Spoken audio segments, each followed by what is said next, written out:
ত্রয়োদশ জাতীয় সংসদ নির্বাচন দেশের রাজনীতির সবচেয়ে আলোচিত ইভেন্টগুলোর একটি। মাত্র 4 মাস বাকি, আর তার আগেই শুরু হয়ে গেছে রাজনৈতিক উত্তাপ। দলগুলো নিজেদের মতো করে মাঠ গোছাচ্ছেন। প্রচার প্রস্তুতি শুরু হয়ে গেছে তৃণমূল থেকে কেন্দ্রীয় পর্যায় পর্যন্ত। 17 বছর পর এমন একটি নির্বাচনকে ঘিরে তাকিয়ে আছে পুরো জাতি, যেখানে আশা করা হচ্ছে প্রতিনিধিপূর্ণ, উৎসবমুখর এবং জনগণ সরাসরি অংশগ্রহণে ভরপুর একটি ভোটযুদ্ধ। কিন্তু এই উত্তাপের মাঝেই একটি দলের দিকে সবার দৃষ্টি, জাতীয় নাগরিক পার্টি বা এনসিপি। কারণ এই দলটির পথচলা এবং প্রস্তুতি একেবারে অন্যরকম। নির্বাচনের মাঠে যখন বড় বড় দলগুলো প্রচারণা আর প্রার্থী চূড়ান্তে ব্যস্ত, তখন এনসিপির অবস্থান কিছুটা ধীর।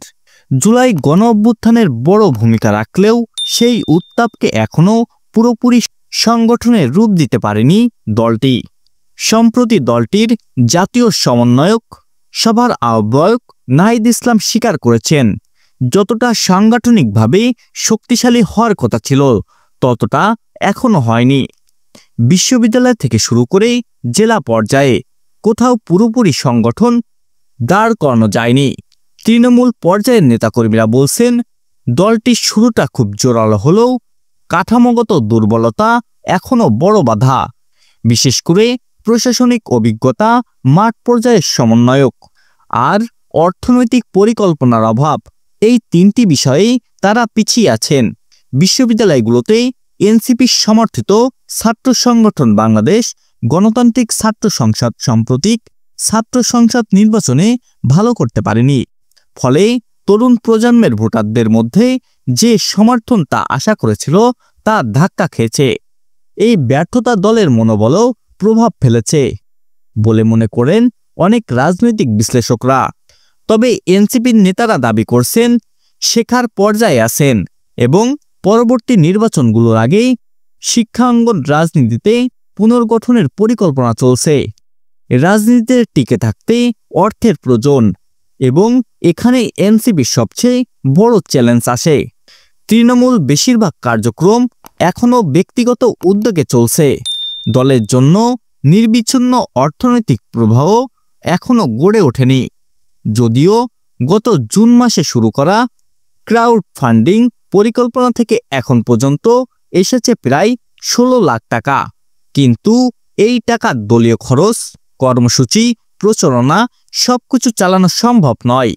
দলের যুগ্ম সদস্য সচিব এস.এম. সাইফ মুস্তাফিজুর বলেন, আমরা দ্রুত সংগঠন গড়ে তুলতে পেরেছি, কিন্তু অর্থনৈতিক ভিত্তি এখনো দুর্বল।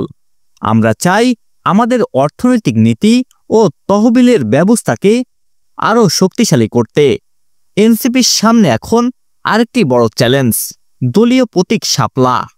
নির্বাচন কমিশন বলেন, শাপলা জাতীয় প্রতীকের অংশ হওয়ার একটি রাজনৈতিক প্রতীক হিসেবে ব্যবহার করা যাবে না। তারা দলটিকে 7 অক্টোবর পর্যন্ত সময় দিয়েছিলেন নতুন 50টি প্রতীকের মধ্যে একটি বেছে নিতে, কিন্তু এনসিপি জানিয়েছেন তারা এই সিদ্ধান্ত মানবে না। দলটির পক্ষ থেকে বলা হচ্ছে, শাপলা আমাদের রাজনৈতিক পরিচয়ের প্রতীক, এটি ছাড়া আমরা নিজেদের কণ্ঠ হারিয়ে ফেলব। দলের সিনিয়র যুগ্ম আহ্বায়ক আরিফুল ইসলাম আবিদ বলেছেন, আমরা রাজনৈতিকভাবে, সাংবিধানিকভাবে এবং প্রয়োজনে আইনে লড়াই চালিয়ে যাব। শাপলা আমাদের অস্তিত্বের অংশ, এটি শুধু প্রতীক নয়, এটি আমাদের আদর্শের প্রতিফলন। রাজনৈতিক বিশ্লেষকরা বলছেন, এই প্রতীক ইস্যু এনসিপিকে একদিকে মাঠে একত্রিত করেছে, অন্যদিকে প্রশাসনিক ঝুঁকিতে ফেলেছে। কারণ প্রতীক না পেলে দলটির নির্বাচনী প্রক্রিয়ায় অংশগ্রহণে আইনি জটিলতায় পড়তে পারে। রাজনৈতিকভাবে এনসিপি এখনও মধ্যপন্থী অবস্থান থাকার চেষ্টা করছে। তারা একদিকে পুরনো দলের ব্যর্থতা তুলে ধরছে, অন্যদিকে নিজেদের বিকল্প শক্তি হিসেবে প্রতিষ্ঠান করতে চাইছে। তবে সমালোচকরা মনে করেন, যদি তারা তৃণমূলের কার্যক্রম, ছাত্র রাজনীতি এবং অর্থনৈতিক কাঠামোতে দ্রুত উন্নতি না আনে, তাহলে নির্বাচনে তাদের প্রভাব সীমিত থাকবে। অন্যদিকে দলটি বলছে তারা ধীরে ধীরে জনগণের আস্থা অর্জন করেছে, আর এটি তাদের সবচেয়ে বড় শক্তি। ত্রয়োদশ জাতীয় সংসদ নির্বাচন শুধু দলগুলো নয়, দেশের গণতান্ত্রিক ভবিষ্যতেও বড় পরীক্ষা। এনসিপির মতো নতুন দলগুলোর জন্য এটি সুযোগ নিজেদের আদর্শ, কর্মসূচি এবং জনগণের সঙ্গে সংযোগের ক্ষমতা প্রমাণ করা। তবে প্রতীক, অর্থনৈতিক কাঠামো এবং সাংগঠনিক দুর্বলতা কাটিয়ে উঠতে না পারলে এই সুযোগ হারিয়েও যেতেও পারে। দর্শক, ওয়ার্ল্ড নিউজের পক্ষ থেকে এই ছিল এখনকার মতো। ভিডিওটি ভালো লেগে থাকলে লাইক দিন এবং সাবস্ক্রাইব করে আমাদের পাশে থাকুন। ধন্যবাদ সবাইকে।